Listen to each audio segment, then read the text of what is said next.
हर हर महादेव। इस समय मैं हूँ रामेश्वरम में।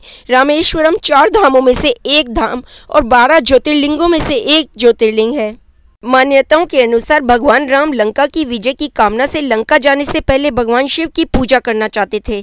तब उन्होंने इस जगह पर महादेव के शिवलिंग की स्थापना कर इसकी पूजा अर्चना की थी। भगवान राम के नाम से ही इस जगह का नाम रामेश्वरम द्वीप और मंदिर का नाम रामेश्वरम पड़ा।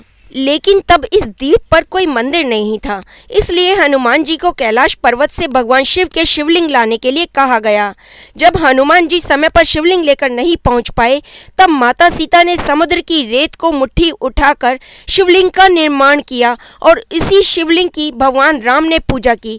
हनुमान जी के द्वारा लाए गए शिवलिंग को भी यहीं पर ही स्थापित कर दिया गया। ये जो समुद्र आप इस समय देख रहे हैं, इसे अग्नि तीर्थम कहा जाता है। रामेश्वरम जाने से पहले अग्नि तीर्थम में डुबकी लगाना बहुत ज्यादा जरूरी माना जाता है। भगवान राम ने ब्राह्मण हत्या के दोष से मुक्ति पाने के लिए यहाँ शिवलिंग की स्थापना कर उसकी पूजा की थी। इसलिए माना जाता है कि इस ज्योतिर्लिंग की विधि विधान से पूजा करने से ब्रह्म हत्या जैसे पापों से मुक्ति मिलती है। जो व्यक्ति यहाँ स्थित भगवान शिव के ज्योतिर्लिंग पर पूरी श्रद्धा से गंगा जल चढ़ाता है, उसे मोक्ष की प्राप्ति होती है। अग्नि तीर्थम नामक इस समुद्र में स्नान करने के बाद 22 कुओं के जल से स्नान किया जाता है। ऐसा कहा जाता है कि मंदिर के अंदर सभी कुएं भगवान राम ने अपने बाणों से बनाए थे। ऐसा माना जाता है कि इनमें कई तीर्थ स्थलों का जल मिलाया गया है।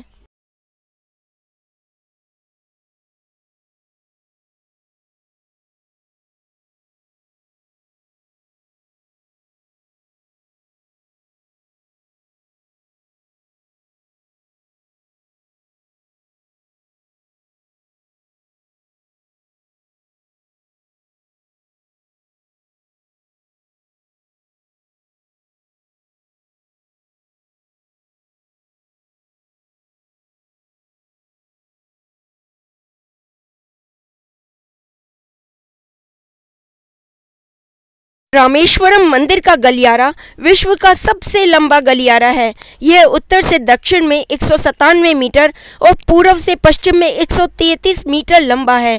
इस गलियारे के परिकोटे की चौड़ाई 6 मीटर और ऊंचाई 9 मीटर है। मंदिर में प्रवेश द्वार 38.4 मीटर ऊंचा है। यह मंदिर लगभग 6 हेक्टेयर में बना हुआ है। रामेश्वर मंदिर करीब 1000 फुट लंबा और 650 फुट चौड़ा है। इस मंदिर में 40 फुट ऊंचे 2 पत्थर इतनी बराबरी के साथ लगाए गए हैं कि इनको देखकर आश्चर्य होता है। ऐसा कहा जाता है कि रामेश्वर मंदिर निर्माण में लगाए गए पत्थरों को श्रीलंका से नावों के जरिए लाया गया था। भारत में जिस तरह काशी का महत्व उत्तर भारत में है, उसी प्रकार दक्षिण भारत में रामेश्वरम का महत्व है। रामेश्वरम हिंद महासागर और बंगाल की खाड़ी से चारों तरफ से घिरा हुआ है। एक शंख के आकार का द्वीप है। आज हम जानेंगे रामेश्वरम ज्योतिर्लिंग से जुड़े कुछ और रोचक तथ्यों के बारे में। मंदिर की स्थापना के बारे में कहा जाता है कि जब रावण ने सीता जी का हरण किया था, तो भगवान राम बिना किसी युद्ध के ही सीता जी को वापस लाना चाहते थे, लेकिन ऐसा ना हो सका तो भगवान ने युद्ध करने का सोच लिया। इसके बाद प्रभु श्री राम ने रावण का अंत किया, सीता जी को लेकर वापस आए, लेकिन उन पर ब्रह्म हत्या का पाप लगा। उन्हें इस पाप से मुक्त होना ही था। इसके लिए श्री राम ने ब्राह्मण हत्या के पाप से मुक्त होने के लिए रामेश्वरम में शिवलिंग की स्थापना करने का विचार किया और उन्होंने पवन सुत हनुमान को काशी जाकर शिवलिंग जाने की आज्ञा दे दी। वह भी चले गए, लेकिन उन्हें शिवलिंग लेकर लौटने में देर हो गई तो माता सीता ने समुद्र किनारे रेत से ही शिवलिंग की स्थापना कर दी। यही शिवलिंग रामनाथ कहलाता है। वहीं पवन सुत के द्वारा लाए गए शिवलिंग को भी पहले से ही स्थापित शिवलिंग के पास ही स्थापित कर दिया। ये दोनों शिवलिंग तीर्थ के मुख्य मंदिर में आज भी पूजित हैं। यही मुख्य शिवलिंग ज्योतिर्लिंग है। ओम नमः शिवाय। हर हर महादेव। अगर आप ट्रेन के माध्यम से रामेश्वरम आना चाहते हैं, तो आपको बता दें कि रामेश्वरम टेम्पल में ही रेलवे स्टेशन की सुविधा आपको देखने को मिल जाएगी, जो कि रामेश्वरम मंदिर से मात्र 2 किलोमीटर की ही दूरी पर है। नहीं तो आप 175 किलोमीटर दूर मदुरई रेलवे स्टेशन पर भी जा सकते हैं, जो कि रामेश्वरम का दूसरा निकटतम रेलवे स्टेशन है। यहाँ से आपको हर प्रमुख शहर की ट्रेन मिल जाती है। रेलवे स्टेशन आने के बाद आप टैक्सी या कैब की मदद से रामेश्वरम तक का सफ़र आसानी से पूरा कर सकते हैं। अगर आप तमिलनाडु रामेश्वरम फ्लाइट से आना चाहते हैं तो निकटतम एयरपोर्ट मदुरई एयरपोर्ट है, जो कि रामेश्वरम से मात्र 170 किलोमीटर की दूरी पर है। तो फ्लाइट के माध्यम से भी रामेश्वरम आना बहुत आसान है। आप चाहें तो सड़क मार्ग से भी रामेश्वरम पहुंच सकते हैं। यहां आने के लिए हर बड़े शहर से सड़क जुड़ी हुई है और बहुत साफ सुथरी चौड़ी सड़कें यहां पर आपको मिलेंगी। रामेश्वरम एक बहुत ही सुंदर टापू है।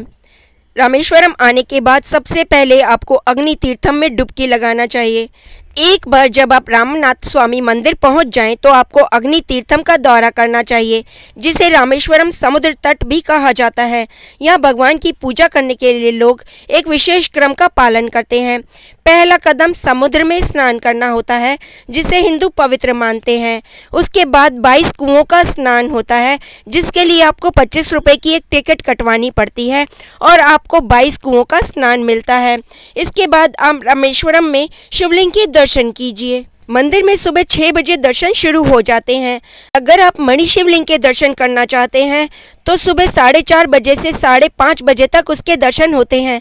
उसके लिए लंबी लाइनें लगती हैं। लोग 3 बजे से लाइन में लग जाते हैं, लेकिन एक बार लाइन में लगने के बाद आधे घंटे में ही नंबर आ जाते हैं और मणि रत्नम के दर्शन होते हैं। ये एक बहुत ही दुर्लभ दर्शन है। अगर आप रामेश्वरम आए तो मणि रत्नम के दर्शन जरूर कीजिए। जब आप रामेश्वरम तीर्थ के दर्शन कर लेते हैं तो आपको यहाँ पर कुछ और मंदिर भी देखने चाहिए। जैसे एक तो है धनुषकोटी, जहाँ पर श्री राम ने वो पुल को तोड़ दिया था जो भारत को श्रीलंका से जोड़ता था। जब उन्होंने श्रीलंका पर विजय प्राप्त कर ली तो अपने धनुष की नोक से उस पुल को तोड़ दिया। इसी कारण इस जगह का नाम धनुषकोटी पड़ा। लेकिन 1964 में यहाँ पर एक विनाशकारी चक्रवात आया, जिससे 1800 लोग मर गए और एक ट्रेन डूब गई जिसमें 100 लोग सवार थे। इस कारण इसे भूतों की नगरी का नाम दे दिया गया। यहाँ पर रात को कोई नहीं रुकता। कुछ नाविक इधर उधर रहते हैं, मछुआरे रहते हैं, लेकिन दिन में मछलियाँ पकड़ने आते हैं। रात को यहाँ पर किसी को रुकने नहीं दिया जाता। धनुषकोटी के आगे जब आप रामेश्वरम की तरफ बढ़ते हैं तो आपको कई मंदिर देखने के लिए मिलते हैं। एक तो सबसे पहले आता है विभीषण मंदिर, जहां पर श्री राम ने विभीषण का राज तिलक किया था। रावण की नगरी जीतने के बाद, लंका जीतने के बाद विभीषण को लंका का राजा बना दिया था श्री राम ने। उसके लिए यहाँ पर विभीषण मंदिर बना हुआ है। जब आप धनुषकोटी से वापस रामेश्वरम आते हैं तो आपको रास्ते में सबसे पहले यही मंदिर मिलता है। इसके दर्शन कीजिए। कुछ और आगे चलने पर आपको लक्ष्मण मंदिर, राम मंदिर और भी बहुत से मंदिर मिलते हैं। इनके साथ ही आपको बहुत से कुंड भी मिलते हैं। लक्ष्मण कुंड, राम कुंड, हनुमान मंदिर और भी बहुत सारे छोटे बड़े मंदिर, जिनकी अपनी ही आस्था है, विश्वास है और धार्मिक मान्यताएं हैं। तो आते समय अगर आप इन सभी मंदिरों के दर्शन करेंगे तो आपको बहुत अच्छा लगेगा। ये पूरी यात्रा धनुषकोटी से लेकर रामेश्वरम तक की 35 किलोमीटर्स की है। आप ऑटो कर लीजिए, वो आपसे 150 से 200 रुपये लेगा। आपको धनुषकोटी ले जाएगा, सारे मंदिरों की सैर कराएगा, उसके बाद वापस रामेश्वरम ले आएगा और आपको रामेश्वर मंदिर तक भी छोड़ देगा। अगर आप चाहें तो आपको वापस होटल तक भी छोड़ देगा। इस सब में आपका सिर्फ 150 से 200 रुपये खर्चा होने वाला है। इसलिए अगर आप रामेश्वरम आएँ तो इन तीर्थों की यात्रा जरूर कीजिए, आपको बहुत अच्छा लगेगा।